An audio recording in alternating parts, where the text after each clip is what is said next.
이번에는 우리가 이제 종교개혁 교과서 92, 93페이지 종교개혁에 대해서 살펴보면은 이 종교개혁은 너무나 중요한 내용이니까 잘 기억을 해둬야 돼요. 종교개혁에 우리가 일단 배경부터 보면은 우리가 앞서 봤듯이 16세기 알프스 이북에서 교회 성직자들의 부패와 타락한 모습들이 여전히 지속이 되게 되고 이것들에 대한 비판으로서 등장을 하게 되는 게 이제 종교개혁이 된다라고 하는 거예요. 즉 종교 크리스트교를 우리가 다시 바꿔보자. 새롭게 혁신적인 모습으로 바꿔나가자라고 하는 거예요. 이 종교개혁을 이제 그야말로 일으킨 그러한 인물이 이제 처음으로 루터, 독일에 살고 있던 루터라고 하는 인물이 돼요. 이 루터라고 하는 인물이 바로 이제 이 종교개혁으로서 교황에게 비판을 가하면서 등장을 하게 되는 게 바로 그 당시 교회들이 했던 면죄부 판매를 계기로 나오게 돼요. 그 당시 교황 레오 10세는 성 베드로 대성당이라고 하는 굉장히 화려하고 웅장한 성당을 하나 지으려고 했었어요. 근데 이렇게 크고 화려한 성당을 지으려고 하면은 뭐가 많이 필요하겠어요? 그렇죠. 돈, 머니가 많이 필요하잖아요. 그래서 이걸 어떻게 충당을 할까 고민을 하다가 면죄부라고 하는 걸 판매하자라고 하는 거예요. 이 면죄부라고 하는 것은 돈을 내고 이 면죄부를 사면은 죄, 벌이, 면제해 된다. 즉, 죄, 벌이 사라지게 된다라고 하는 거예요.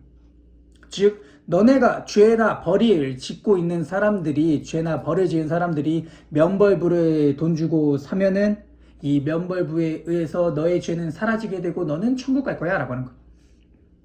그러니까 사람들이 이제 너나 나나 없이 쭉 막 달려들어가 사는 거죠.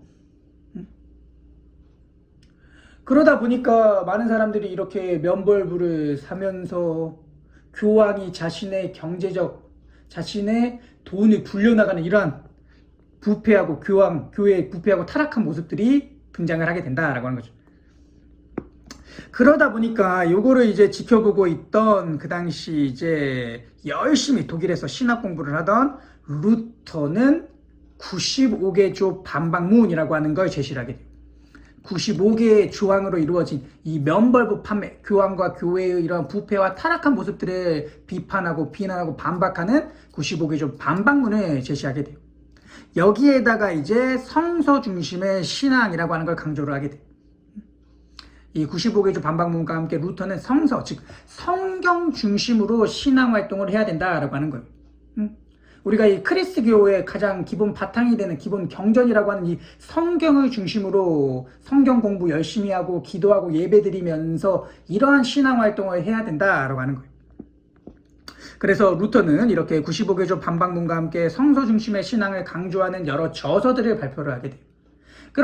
이러한 저서들과 함께 95개조 반박문이 그 당시 인쇄술의 발달로 인하여 여러 독일 전역으로 확산이 되게 되고 이러한 95개조 반박문과 여러 저서들을 읽은 많은 독일의 사람들과 독일의 제후들이 이제 루터를 적극적으로 지지를 해주게 된다라고 합니다. 그러면서 이제 독일 전역에 루터의 사상을 따르는 루터파들이 계속해서 늘어나게 돼요. 이렇게 이제 독일 전역에 루터파들이 쭉쭉쭉 늘어나다 보니까 독일 황제, 독일 왕 입장에서도 이걸 가만히 둘 수 없으니까 교황 역시 이거를 그대로 가만히 둘 수 없으니까 아우크스부르크라고 하는 이 독일 이 지역 지명인데 이 아우크스부르크라고 하는 곳에서 아우크스부르크 화해한다는 소리. 그래서 아우크스부르크 화의를 통해서 루터파도 공식적으로 이제 인정을 해주게 돼요. 그러면서 이제 이 루터파들이 이제 이 종교에서 크리스트교에서 새롭게 등장을 하게 되고 이들이 이 크리스트교 안에서 신교를 형성을 하게 되고 기존의 로마 가톨릭을 믿는 요게 이제 구교, 그 이전에 있던 구교가 된다라고 합니다.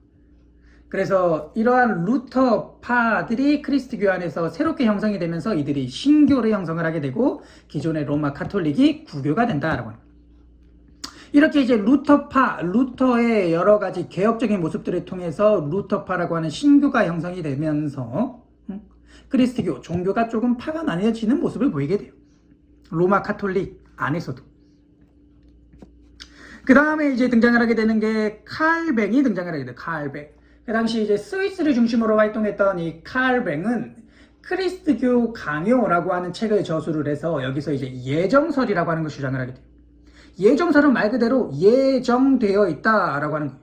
즉, 이 세상에 살아가는 많은 모든 사람들은 어떠한 직업을 가지고 어떤 삶을 살아갈지가 신의 뜻에 따라 다 정해져 있다. 예정되어 있다라고 하는 거예요. 너는 상인으로 살아갈 팔자. 우리나라 말로 따지면 거의 팔자가 정해져 있어. 신의 뜻에 따라 너는 정해져 있어. 너는 농민으로 살아갈게 신의 뜻에 따라서 정해져 있다. 너는 성직자로 살아갈게 신의 뜻에 따라 정해져 있다라고 하는 거예요. 그래서 칼뱅은 이렇게 예정설에 따라서 너는 이 인생을 어떻게 살아가고 결과적으로 궁극적으로 신에 의해서 구원을 받을지 안 받을지가 다 정해져 있다라고 하는 거예요. 다 정해져 있다.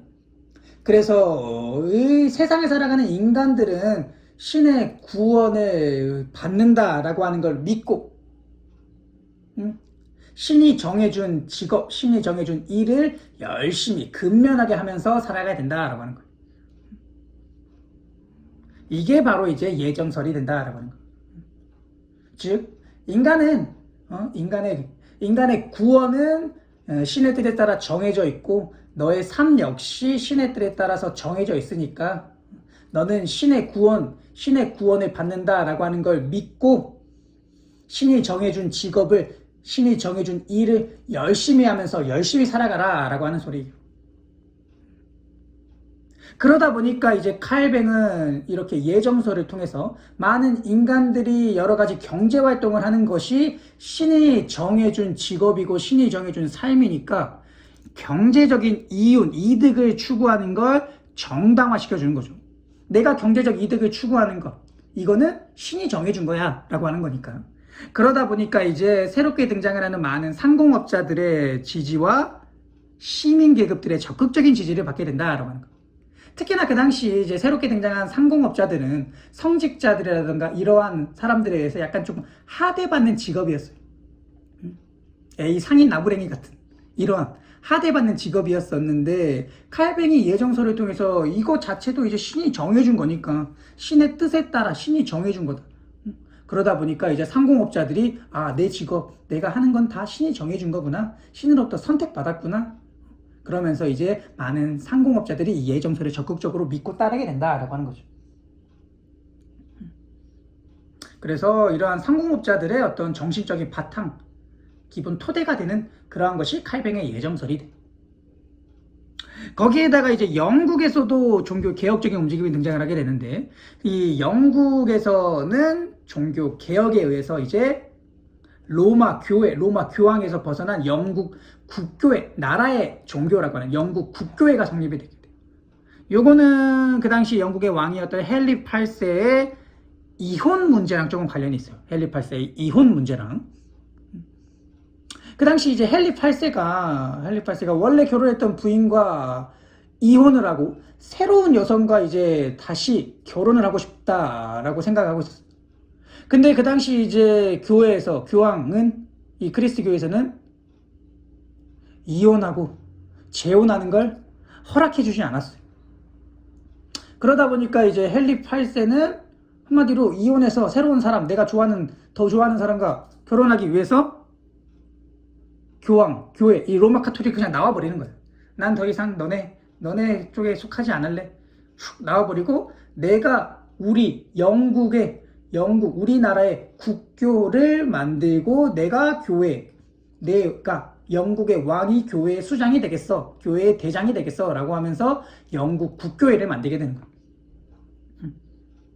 그래서 영국 국교회는 사실상 헨리 8세라고 하는 왕이 이혼 문제와 관련이 있어가지고 헨리 8세가 한마디로 이혼하고 새로운 사람이랑 같이 살기 위해서 다시 결혼하기 위해서 그래서 헨리 8세가 이혼하기 위해서 이 기존의 로마 카톨릭에서 나와가지고 영국 국교회, 나라의 교회라고 하는 영국 국교회를 만들고 교회의 수장이 되면서 만들어지는 게 영국 국교회다라고 하는 거예요.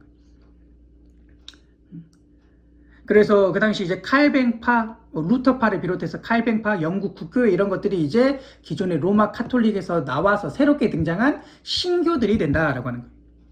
이렇게 루터파, 칼뱅파, 그 다음에 영국 국교회와 같은 새로운 신교들이 쭉쭉쭉쭉 등장을 하게 되다 보니까 기존의 로마 카톨릭 역시 이제 안 되겠다. 이거 우리도 좀 개혁해야겠다. 이거 안 되겠다. 우리도 좀 개혁해야겠다라고 하면서 카톨릭 교회 역시 여러 가지 개혁적인 모습들을 보여주게 돼요. 그래서 여기서는 이제 교황의 권위와 함께 기존의 카톨릭의 교리를 다시 한번 재확인하면서 그 당시 이제 로욜라라고 하는 인물에 의해서 예수회라고 하는 게 만들어져요. 그래서 이 예수회가 다시 한번 이 로마 카톨릭을 전파하기 위한 전도 사업을 유럽뿐만 아니라 뭐 아시아, 아메리카까지 쭉 퍼져나가면서 뭐 아프리카까지 넘어가면서 한마디로 로마 카톨릭 전도 사업에 적극적으로 나서게 된다. 로마 카톨릭을 믿는 사람들이 늘리기 위해서, 세력을 넓히기 위해서 카톨릭 교회 역시 그래서 이러한 개혁에 위한 모습들을 보여주게 되면서 이제 종교 개혁의 여러 가지 방향, 여러 가지 모습들이 등장을 하게 된다라고 하는 거. 이렇게 이제 종교 개혁을 통해서 뭐 루터파, 칼뱅파, 영국 국교회라고 하는 새로운 모습들, 거기에 이제 기존의 구교, 로마 카톨릭의 개혁의 모습들이 등장을 하게 되고, 그러면서 이제 결과적으로는 어떻게 됐냐? 결과적으로는 구교와 신교로 나눠지게 되는 거죠. 로마 카톨릭이라고는 이 구교와 여기서 이제 나온 칼뱅파, 루터파와 같은 신교들이 등장을 하게 되면서 이 구교와 신교의 대립이 이루어지게 돼요. 이러한 구교와 신교의 대립이 쭉 이어지다가 요게 이제 폭발을 하는 게 30년 전쟁이 돼요. 30년 전쟁. 30년 전쟁. 그래서 이 30년 전쟁은 이 종교적인 요인에 의해서 이 바로 구교와 신교의 대립에 의해서 발생을 하게 되는 게 30년 전쟁이 된다. 요거는 이제 처음에는 독일에서 시작이 돼요. 독일 안에서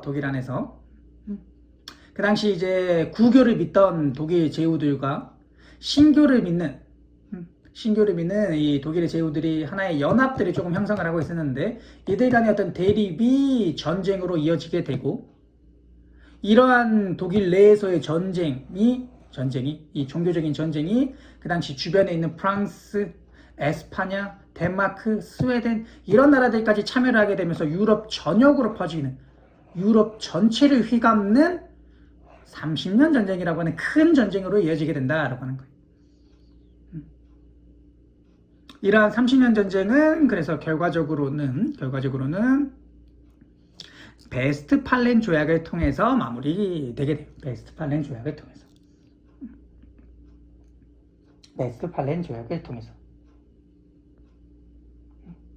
결국에는 이러한 구교와 신교의 대립으로 이루어진 이 30년 전쟁이 신교 측이 조금 더 앞서가는 우세한 상황 속에서 베스트팔렌 조약이 맺어지면서 여러 내용들을 담고 있는 조약이 맺어지게 되는데 그 중에서 우리가 잘 알아야 될 건 칼뱅파도 공식적으로 인정을 받았다. 이 내용을 좀 잘 알아둬야 돼요. 우리가 앞서 아우크스부르크 화의에서는 루터파가 공식적으로 이제 인정을 받았죠. 공식적으로. 칼뱅파는 아직 인정을 받지 못했었는데 베스트팔렌 조약을 통해서 칼뱅파도 공식적으로 인정을 받게 되면서 이제 신교들이 차츰차츰 공식적으로 종교로서 공식적인 하나의 파로서 인정을 받게 되는 모습을 보이게 된다라고 하는 거. 그래서 이렇게 베스트팔렌 조약을 통해서 칼뱅파도 공식적으로 인정을 받게 되면서 구교와 신교 간의 대립이 어느 정도 조금 마무리가 된다라고 하는 거. 마무리가 된다. 그러면 우리가 이제 교과서를 한번 살펴보도록 할게요. 교과서 이제 92페이지에 탐구해보자를 먼저 보면은 여기 보면은 이제 루터의 95개조 반박문의 내용이 나오죠. 여기 있는 내용들을 읽어보면은 이제 루터가 면벌부 판매를 비판하는 내용들을 볼 수 있어요. 특히나 뭐 20조를 보면은 교황이 모든 별을 면제한다고 선언한다면 그것은 진정한 의미에서의 벌이 아니라 즉 진정한 의미에서의 벌, 뭐 예수님, 하나님과 같은 신이 내린 벌이 아니라 그냥 교황 네가 내린 벌이잖아.